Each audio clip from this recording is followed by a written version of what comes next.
Hello, little one. It is time for stories. Cozy, gentle, sleepy stories just for you. Snuggle in close, let your eyes get heavy and listen. Tonight we have 3 little tales: a cloud looking for a place to sleep, a firefly dancing in a garden, and a baby whale swimming through a glowing sea. Are you ready? Good. Let us begin. Once upon a time, way up high in the sky, there lived a little cloud named Nimbus. Nimbus was the smallest cloud in the whole wide sky. He was soft and round and fluffy, like a cotton ball, like a pillow, like a marshmallow floating in the air. All day long, Nimbus floated and drifted and floated some more. He watched the birds fly by. Hello, birds. He watched the butterflies flutter below. Hello, butterflies. He watched the sun paint the sky orange and pink and gold. He felt the warm breeze carry him gently this way and that way, rocking him like a cradle made of air. Sometimes a little raindrop would form on his belly, and he would let it fall, down, down, down, onto a flower far below, and the flower would open its petals and say, "Thank you, little cloud," and Nimbus would smile. When the sun began to set, all the other clouds found their places in the sky and closed their eyes. The big clouds settled over the mountains, heavy and soft like great grey pillows. The medium clouds nestled between the hilltops, layered one on top of another like a stack of cosy blankets. The wispy clouds stretched out long and thin across the horizon like ribbons of silk. One by one they all grew still. But little Nimbus, the smallest cloud of all, could not find his spot. He floated here, he floated there, he floated everywhere, but nothing felt quite right. Nimbus floated over to the tall mountains. The big clouds were already there, piled up like a stack of soft blankets. "Excuse me," said little Nimbus in his softest voice. "May I sleep here with you?" The big clouds rumbled softly, the way thunder sounds when it is very, very far away. "Oh, little one," they said, "you are too small for the mountain tops. The wind is strong up here. It would blow you away like a dandelion seed. We would not want that." So Nimbus said thank you, and he drifted on. He floated down to the green valley, where a silver river sparkled in the moonlight, like a ribbon made of stars. The medium clouds were resting there, draped across the hills like a cosy patchwork quilt. "May I sleep here with you?" asked Nimbus.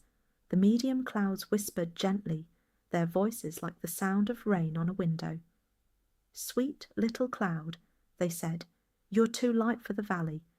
The warm air rising from the river would push you right back up into the sky. You would never get any rest at all." So Nimbus thanked them too, and he drifted on again. He floated over a forest of tall, tall trees, their branches reaching up like arms wanting a hug. He floated over a field of sleeping sunflowers, their heavy heads bowed down like they were dreaming sunny dreams. He floated over a quiet little pond where a family of ducks slept in a row with their heads tucked under their wings, snug and safe and still. Every spot was beautiful. Every spot was peaceful. But none of them felt like home. Nimbus was getting sleepy now. Oh, so sleepy. His edges were getting soft and fuzzy, like cotton coming undone. His middle was getting warm and heavy, like he had swallowed a whole cup of cocoa. He yawned a tiny cloud yawn, which made a little puff of silvery mist float out into the night air. The mist drifted away and turned into a tiny star. "I just want somewhere cozy," he whispered to no one in particular. "Somewhere snug, somewhere that feels just right." And then, from high above, came a gentle voice, a warm voice, a voice like silver bells and soft pillows, and the feeling of being picked up and held. It was the moon. She had been watching little Nimbus all along, following his journey across the sky with her kind, round, glowing face. "Little cloud," said the moon, "I have been waiting for you. Come here, come rest right next to me." Nimbus looked up. The moon was so beautiful, so big and round and bright. Her light made everything look soft, like the whole world was wrapped in silver tissue paper. Nimbus floated up, up, up, higher than the mountains, higher than the valley clouds, higher than the wispy clouds on the horizon, higher than he had ever been before, and there, right beside the moon, the air was perfectly, perfectly still, no wind at all, no warm air pushing him away, just stillness and soft silver light everywhere, like being inside a gentle glow. Nimbus settled in. He curled up into the cosiest, roundest, softest shape he could make. The moon hummed a quiet little tune, so quiet that only Nimbus could hear it. It sounded like starlight. It sounded like the first moment of sleep. It sounded like a lullaby. And do you know what? That little spot beside the moon was perfect. Not too windy, not too warm, not too high, and not too low. Just right, just exactly, perfectly, wonderfully right. Nimbus closed his eyes. His breath slowed down, in and out, soft and easy like a breeze through a meadow. The stars twinkled all around him. The moon kept humming her quiet song. And down below, the world was sleeping too.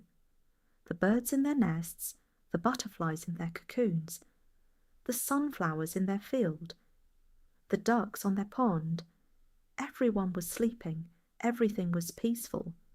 And little Nimbus, the smallest cloud in the whole wide sky, had finally found the cosiest spot of all.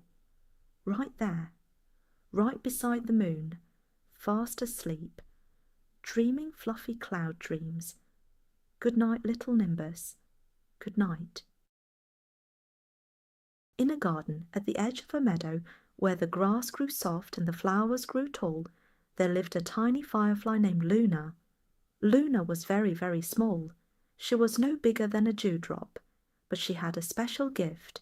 She could glow, not a big, bright, flashy glow, a soft glow, a warm glow, a glow like a tiny golden lantern, like a little piece of starlight that had fallen from the sky and landed right inside her belly. Every evening, when the sun dipped below the horizon and the sky turned from pink to purple to deep, deep blue, Luna would wake up. She would stretch her tiny wings. She would yawn her tiny yawn. And then, with a gentle flicker, her light would turn on. Tonight, Luna decided she would explore the garden. She had never been past the tall daisies before. She had never been further than the old stone wall. But tonight felt special. The air was warm and still. The moon was big and round. And Luna felt brave. Well, maybe not brave exactly, but curious, and sometimes curious is even better than brave. Luna flew past the daisies first. They were sleeping, their white petals curled in like little blankets. "Good night, daisies," Luna whispered, and her light flickered a soft hello as she passed. Next, she came to the rose bushes. The roses were the colour of strawberries and peaches and the inside of seashells. They smelled so sweet that Luna had to stop and take a deep breath. And there, tucked inside the biggest rose, she found a tiny ladybug, fast asleep on a petal. The ladybug had red wings with black dots, and she was curled up so small she looked like a little red button. "Hello there," said Luna softly, letting her glow shine just a tiny bit brighter so she could see. The ladybug opened one sleepy eye. "Oh," she said, "what a lovely light you have. It is warm, like sunshine, but softer." "Thank you," said Luna. "I'm exploring the garden tonight. Would you like to come?" The ladybug yawned. "I'm much too sleepy for exploring," she said, "but if you follow the stone path past the lavender, you will find the fountain. It is very beautiful at night." "Thank you, little ladybug," said Luna, and she flew on, her golden glow leading the way. Luna followed the stone path. It was made of smooth, flat stones with soft moss growing in between them, like a green carpet. The path wound through a patch of lavender, and oh, the smell was lovely. It smelled like bedtime. It smelled like being wrapped in a warm towel after a bath. Luna breathed it in and felt her wings slow down just a little. Past the lavender, she heard something, a gentle sound, trickle, trickle, trickle. It was the fountain. It was a small stone fountain, shaped like a flower, with water bubbling up from the centre and spilling over the petals into a round pool below. The water caught the moonlight and Luna's golden glow and scattered it into 100 tiny sparkles. "Oh," Luna breathed. "Oh, it is beautiful." She flew closer and saw her own reflection in the water, a tiny light dancing on the surface, and then she noticed she was not alone. A little frog sat on the edge of the fountain, his green skin glistening with tiny water droplets. He was watching the sparkles too. "Hello," said Luna. "Hello," said the frog in a deep, rumbly, gentle voice. "Your light makes the water dance." Luna looked down and saw it was true. Everywhere her glow touched the water, little sparkles skipped and twirled. She flew in a slow circle over the fountain, and the sparkles followed her, like a trail of tiny stars. Luna and the frog sat together by the fountain for a while. The frog told her about the garden in the daytime, when the bees buzzed and the butterflies danced, and the gardener came with her watering can. Luna told the frog about the sky at night, about how the stars looked from up close, and about the sleeping daisies and the ladybug in the rose. They were becoming friends, the way you do when you sit quietly together and share small, true things. After a while, Luna noticed that her glow was getting softer, not dimmer exactly, just gentler, warmer, the way a candle looks when it has been burning for a long time. "I think I'm getting sleepy," said Luna. The frog nodded. "The garden is a good place to sleep," he said. "Every flower is like a tiny bed." Luna thought about the ladybug, curled up in her rose. She thought about the daisies with their petals folded in, and she thought about a little patch of clover she had seen near the stone path, soft green clover, with tiny white flowers like little pillows. "I know just the spot," said Luna. She flew back slowly, her glow leaving a faint golden trail in the air behind her. She found the clover patch right where she remembered it. She landed softly on a clover leaf. It was cool and smooth and just the right size. Luna folded her tiny wings. She tucked them in close, like a little blanket. Her glow dimmed to the softest, faintest shimmer, just a whisper of golden light. All around her the garden was quiet. The roses were sleeping. The ladybug was sleeping. The frog by the fountain had closed his eyes. The lavender swayed, just barely, in a breeze so gentle it was almost not there at all. And Luna smiled a tiny firefly smile. She had explored the garden. She had smelled the roses and the lavender. She had made the water sparkle. She had made a friend, and now it was time to rest. The moon watched over the garden, big and round and silver. The stars twinkled their quiet twinkling, and Luna, the tiniest firefly in the meadow garden, let her light go soft and softer still, until it was just a warm little point of gold, barely there, like a dream you can almost remember. Good night, Luna. Good night, garden. Good night. Far, far away, in the deepest, bluest part of the ocean, there lived a baby whale named Bubs. Bubs was a little humpback whale, and even though he was a baby, he was already as big as a bathtub, which sounds big, but in the ocean that is very, very small. Bubs lived with his mamma, who was enormous and gentle and warm.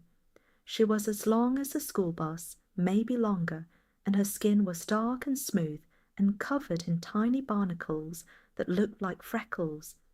Every day, Bubs and his mamma swam together through the deep blue water. They swam past coral reefs that looked like underwater gardens, all pink and orange and purple. They swam past schools of silver fish that moved together like one shimmering, dancing ribbon. They swam past sea turtles paddling slowly, slowly, slowly, in no hurry at all. And every evening, When the sun sank below the water and the ocean turned from blue to deep, deep indigo, Bobs and his mamma would float together near the surface, looking up at the stars through the water. Tonight, Mamma said she had somewhere special to show him, somewhere he had never been before, a place where the ocean glows. Bobs swam close to his mamma as they glided through the dark water. The ocean at night was different from the ocean during the day. It was quieter. The fish were sleeping in their little coral homes. The sea turtles had tucked their heads inside their shells. Even the waves above seemed to whisper instead of crash. "Where are we going, Mamma?" asked Bobs, in the way that baby whales ask things, which is more of a feeling than a sound, a soft low hum that travels through the water like a song. "You will see," said Mamma. "Just stay close and swim gently." So Bob swam gently. He moved his tail up and down, in a slow, easy rhythm. The water flowed over his smooth skin like a silk blanket. It was cool but not cold. It was dark but not scary, because Mamma was right there, and when Mamma was right there, nothing was scary at all. They swam past a sleeping octopus, curled up in a rocky den with all 8 arms tucked in tight. They swam past a field of seagrass that waved back and forth, like it was dancing to music only it could hear. They swam past a jellyfish, drifting slowly, its long, delicate tentacles trailing behind it like ribbons on a kite. Everything was peaceful. Everything was slow. The whole ocean was getting ready for sleep. And then Bob saw it. At first, it was just a tiny flicker, like a star had fallen into the water. Then another flicker, and another, and another. Soon the water all around them was filled with tiny, tiny lights. Hundreds of them, thousands of them, millions of tiny blue and green lights, floating and swirling and glowing in the dark water like a sky full of underwater stars. "Mamma," whispered Bobs, "what is this?" "These are the glowing ones," said Mamma. "Tiny, tiny creatures, so small you cannot even see them, but they make light. They make their own light, just like the stars do." Bobs floated in the middle of it all, turning slowly, slowly, looking in every direction. Everywhere he looked, the water sparkled. When he moved his tail, the lights swirled around him in glowing blue spirals.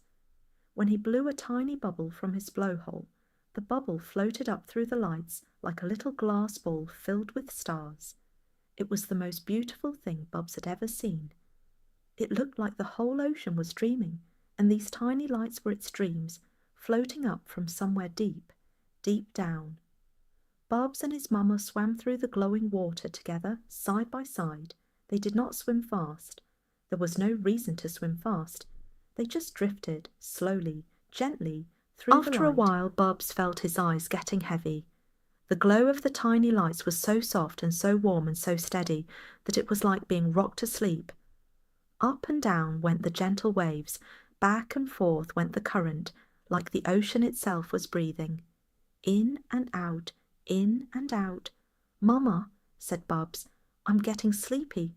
"I know," said Mamma. "Come here." Bob swam closer until he was right next to his mamma. She was so big and so warm. He could hear her heart beat through the water, a deep, slow thump, thump, thump, like a drum playing the slowest, gentlest song in the world. Bobs tucked himself in close, right against his mamma's side. She curved her great big body around him, just a little like a hug. The glowing lights drifted around them both, swirling slowly, slowly like snow falling in no hurry at all. The ocean rocked them. The current hummed, the tiny lights glowed, and Bobs closed his eyes. He could still see the lights, even with his eyes closed. Little flickers of blue and green behind his eyelids, like the last sparkles of a dream that has not quite started yet. And so little Bobs fell asleep, right there in the middle of the glowing ocean, tucked in close against his mamma. The waves rocked him, the water held him. The tiny lights kept glowing, soft and steady, like a nightlight made of stars. His mamma stayed awake for just a little while longer, watching over him the way mammas do. She listened to his breathing, slow and deep and easy. She felt his little body rise and fall with each breath. And she smiled, the way whales smile, which is more of a feeling than a shape. A warm, full, happy feeling that fills up the whole ocean around them. Above the water, the real stars were shining. Below the water, the tiny lights were shining too. And right in between, floating in the gentlest current, a baby whale was dreaming, dreaming of coral gardens and silver fish and jellyfish ribbons and a whole ocean full of light. Good night, little bubs. Good night, big ocean. And now our stories are done. The little cloud is sleeping by the moon. Luna the firefly is resting in her clover, and baby Bubs is dreaming in the glowing sea. And you, little one, it is time for you to sleep too. Close your eyes, breathe softly. You're safe, you're warm, you're loved. Good night, sweet one, good night.